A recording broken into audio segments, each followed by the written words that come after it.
are they using says that the Bootstrap has a 72% share of the framework market.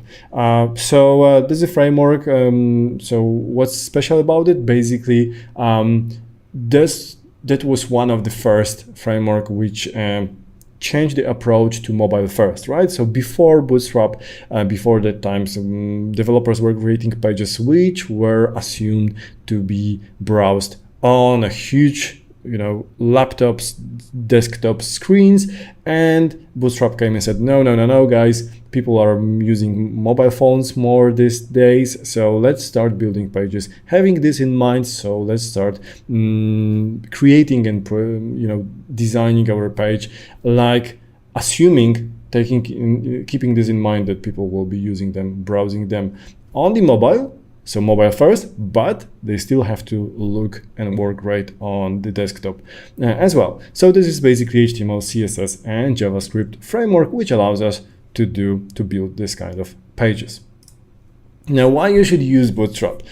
Just a bullet points. So obviously it increases development speed because you could create the same classes, the same JS by yourself, but why would you do it, right? Bootstrap is free, it's open source, someone did it for you, you can just reuse. It's been already tested on 20% of the pages which exist, so if there is any error, it's already been fixed probably, so just reuse, and this will increase your speed development. So instead of creating one website within a month, you can create 5 of them.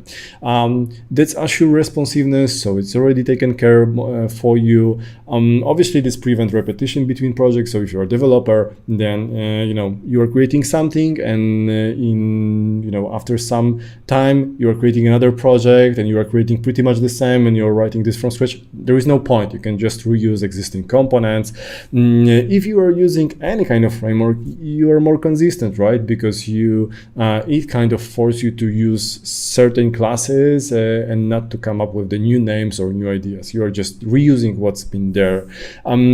It's been tested for different browsers compatibility, so you know that it's gonna be working on the different browsers. You don't have to test it by yourself.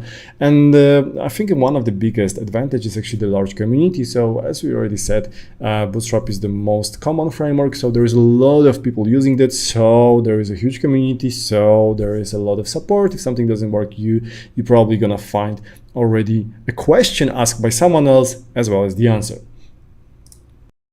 So these are some of the most important components. There are more, but these are the components which we more or less gonna cover in this tutorial. So Bootstrap comes with different components, alerts, badges, breadcrumbs, buttons, cards. I'm gonna show you that. I didn't put the pictures here because there's definitely too many. Just please keep going and we're gonna see different components. I'm gonna show you one by one how it looks, how you can use it, how does it work. So we're gonna cover all of that. As you can see, there's a lot to cover. So let's see now what's new in Bootstrap 5, what has actually changed in compared to the previous version. The biggest changes, there are a lot of changes. Some of them are minor, some of them are quite major, so obviously we're gonna focus only on these major changes.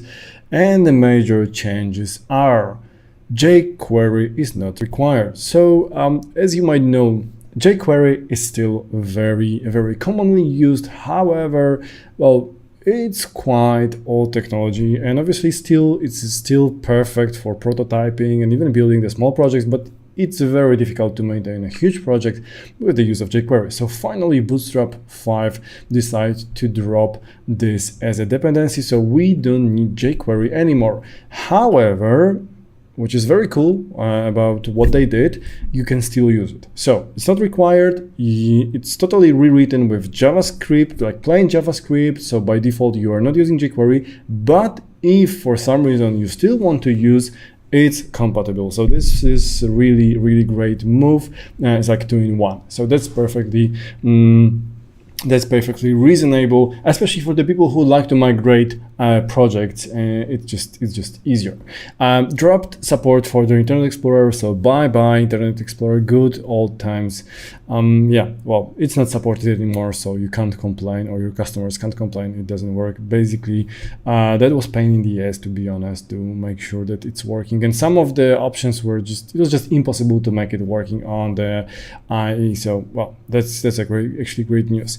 Another big thing, so RTL, right to left. So there has been hacks, there's been separate libraries, or the way to make it happen with Bootstrap 4 in Bootstrap 5. It's just built in, which obviously implicates some other changes, which we're gonna talk about a little bit later. So some classes has changes just to be able to support both, left to right and the right to left at the same time. In general, the use of JavaScript has been minimized in favor of CSS, so it's lightweighted. You can use CSS custom properties, and what's really nice is that you have a lot of data attributes. So basically, anything is available via data attributes, HTML data attributes. So you don't need to use JavaScript to change something in your components. I'm gonna show you that in the coding part. What else? Enhanced grid system, modularity, so it's way more modular now, and something which was missing in Bootstrap 5, so now it's much easier to customize Bootstrap 5 with the use of variables. So I'm going to show you that later on. Some new components like of canvas, helpers, utilities. There has been migration from Popper from version 1 to 2. Some components were removed, like Jumbotron. Well, is it good, bad? I don't know. It's just a fact. And what is interesting, that Bootstrap also invested in their own set of icons. So it's not built in Bootstrap 5. It's separate library, but it perfectly work together, match together. So you don't need to use Font Awesome anymore. Obviously, you can still do that, but now Bootstrap also introduced their own set of icons.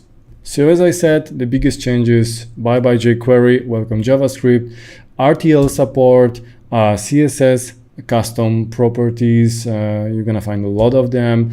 Some updates in forms, in components, enhanced grid system. So if you look at that, we have new XX large size for the screen, so it's for 4K. There are more and more screens with the high resolution, so now it's also taken care of. New gutter classes, so this allows us to give a spacing for our columns, for our grid, so you can just add spacing vertical and horizontal just with the use of the single class. I'm gonna show you all of that in the next part. And some more changes, we're gonna go through them in the coding part. So to sum up, as far as the components are concerned, there are no major changes, but the implementation changed a lot. So the new Bootstrap, it's definitely better organized, it's modular, and you can easily customize it, which wasn't that easy in the previous part. And the most important part, it's lightweighted. It's finally lightweighted, so it doesn't add overhead to your website. Now, Bootstrap 5 is new, so some of you may ask, is it safe to use it? Is it stable? So the answer is yes. We've been playing around with very first alpha version back in 2020. Before the first alpha version, Bootstrap team has been working on that for a year. So it's been already almost 2 years since they start working on that. And we've been working with every alpha and beta version, and I'm telling you, since alpha 1, it's very stable. And actually, if you know our channel, we've already said that starting from the first alpha version that we would actually use it for our production project. So if you're hesitating, don't. If you're starting new project, start with Bootstrap 5. Okay, Bootstrap 5 released, so what does it mean to Bootstrap 4? Is it gonna be dead soon? Well, like with any technology, it's not gonna be dead, tomorrow or the day after tomorrow. There are still a lot of projects which are working perfectly fine with Bootstrap 4, and there is no point in rewriting them. So there will be there, and as I said, it's more than 20% of the pages which are using Bootstrap 4 at the moment. So Bootstrap 4 is gonna be with us for some time, and it's still perfectly fine to use it. It's just, you know, just the fact that you're gonna be missing some of the features which are not there in Bootstrap 4, which been introduced in Bootstrap 5. Yeah, it might be a little bit more difficult to get those new features. So if you are starting a new project, definitely go with Bootstrap 5. If you have your existing project in Bootstrap 4, consider migrating to Bootstrap 5. However, it's also perfectly fine to also stick with the Bootstrap 4, as it doesn't make sense just to, you know, rewrite it just to have the newer version. If you are not missing anything with Bootstrap 4, just stick to it, but make sure that every new project you are about to create, you start building with the Bootstrap 5 and not Bootstrap 4 anymore. As for the installation, that's fairly simple. Just navigate to getbootstrap.com. This is the page of the project. Then you can go to the installation instruction, and there are plenty of ways you can install Bootstrap to your project. You can download CSS and JS. That's what we're gonna do today. Other than that, you can also download the source files and then compile them by your own. So if you want to change some, you know, SAS files, you want to adjust it, you can just do it and then compile your own version. You can download from CDN, so you don't need to download packages. You can just basically download it from other servers. You can install it via package managers like npm, via Yarn, Ruby, and so on and so on. As for today, let's just use this compiled CSS and JS. So I'm just gonna click hit this download button and save it to my local machine. And yeah, once it's downloaded, let's just unzip it.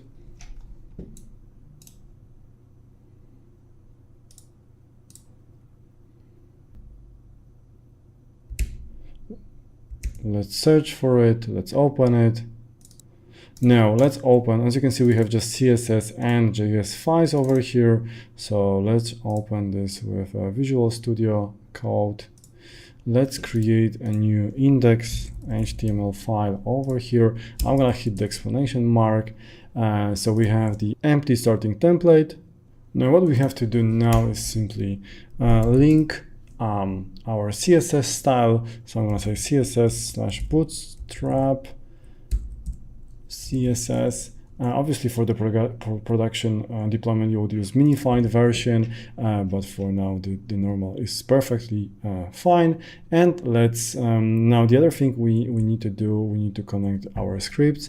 So just at the end of the body tag, we need two things. First of all, we need script source. So we need to connect our JS bootstrap JS, and we need one dependency. I'm gonna copy paste this one. You're gonna find it on the bootstrap docs. So basically we will be using Popper. So I'm just loading this from CDN. You could obviously download it and like we did with Bootstrap and start using it.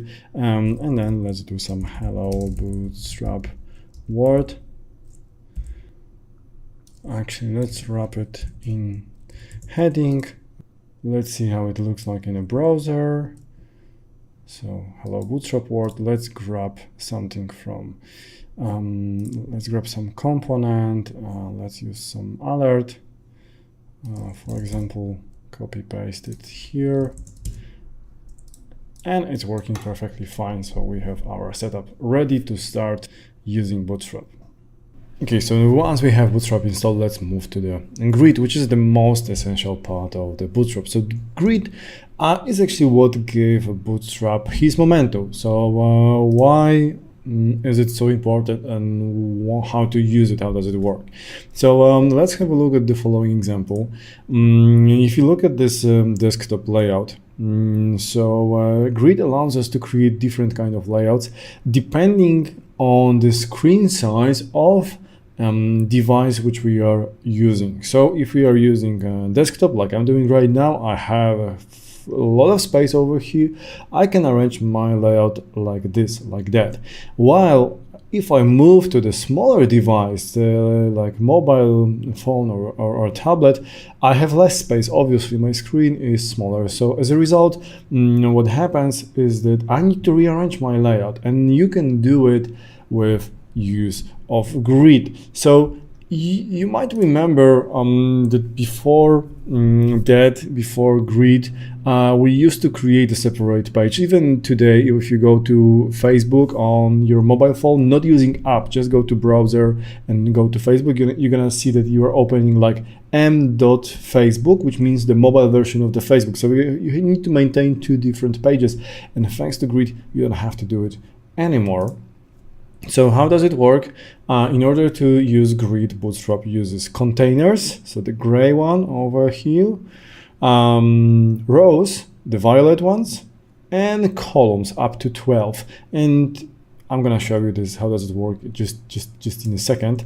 Another important thing you have to know about the grid are breakpoints. So this is what allows us to actually create different layouts, because thanks to breakpoints, our classes, our elements actually can behave differently. So the same component, the same row, the same column can have different size depending on the different breakpoints.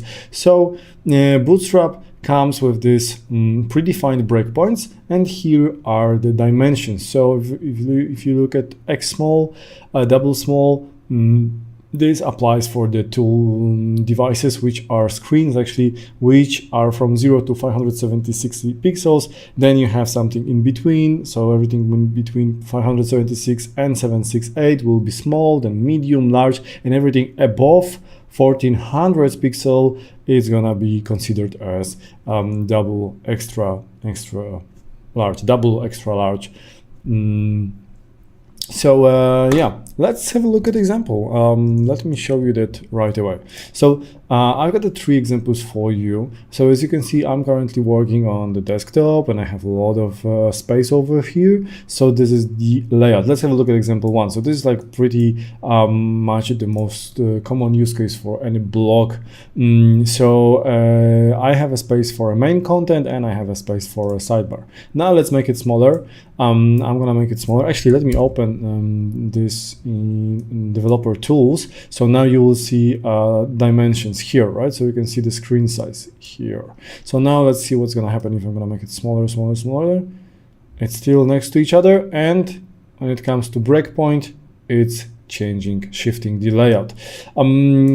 Let's have a look at the example number 2, because you can also see that we can also rearrange, or not only rearrange, but also make something visible or invisible on a different screen size. So look carefully at sidebar. So I'm getting smaller, and boom, on smaller phones, for example, I don't want to use a sidebar, right? Because there is no point for it, for example, because it may have some helpful information here, which is connected to this content, but on the small device, it doesn't make sense to get it underneath. So I will just hide it. So you can use grid, you can use Bootstrap to, for example, show something only on desktop, right? So you have your chat assistants here in the corner, but it only works on desktop. So you can make it visible only on the large and double large screens, and on the small it's gonna be hidden. And let's have a look at the most important case over here.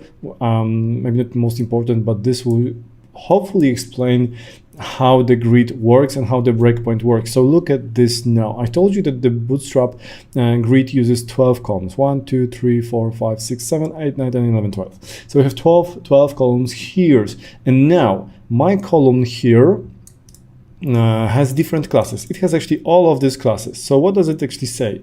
It says that if we are on this screen size, it should have a width or one, right? So this is 1, this is 2, this is 1, this is 1, this is 1. When I get to the smaller screen, which is just double large, not double large, I want to make it bigger, and I want it to become size of 2. So let's have a look at this. We have 12 here. By the way, in the row, we always sum up to 12, and then we wrap. So this is what's happening now. It's no wrapping because it's exactly 12, but now I'm gonna make it smaller. And as you can see, my columns are bigger now, in the sense that now they are not taking only 1/12, they're actually using size of 2, so they are using 2/12, right? So it's 2 plus 2 plus 2, it's 6, plus 2 plus 2 plus 2 is 12, and then as a result my columns start wrapping. If I continue shrinking my screen, whoops, I move to the next one. So now each column has size of 3, so I can only fit 4 next to each other. 1, 2, 3, 4. 4 multiplied by 3, it gives me 12, and that's why it wraps every 12. Every 12, as soon as we reach size of 12, so every 4 columns. Let's make it smaller, let's shrink it. Boom, we move to the size 4. So now we can fit only 4, 8, 12, just 3. 1, 2, 3, 4, 8, 12. Make it smaller, now it's 6, because we are on the small screen size. So just 6, which means 2 next to each other. 2, 1, 2, 6, 12, 6, 12. And finally, as you can expect, if I make it even smaller, I'm getting to this 12. So I'm telling to the screen, to the browser, hey, I want this to have the full width, because I'm on the small screen, I'm on the some phone which has not enough space, so I want to show this block on the full width, because otherwise it's not going to be readable. So that's how it works, and we're going to jump into coding that in a second. But first, let's get back and have a look at the changes in version 5. So for those who know Grid from Bootstrap 4, so we have a new breakpoint, say hello to double large. Then we have gutter classes. So if you've been working with Bootstrap before, you know that it was kind of difficult to make spaces between those columns. So what I'm talking about is spacing between here, in between these columns, this and that. So now with the use of these gutter classes, you can easily add just one class to the container. So here is a container around it, and it will basically apply spacing either horizontally, so between these two columns, or vertically between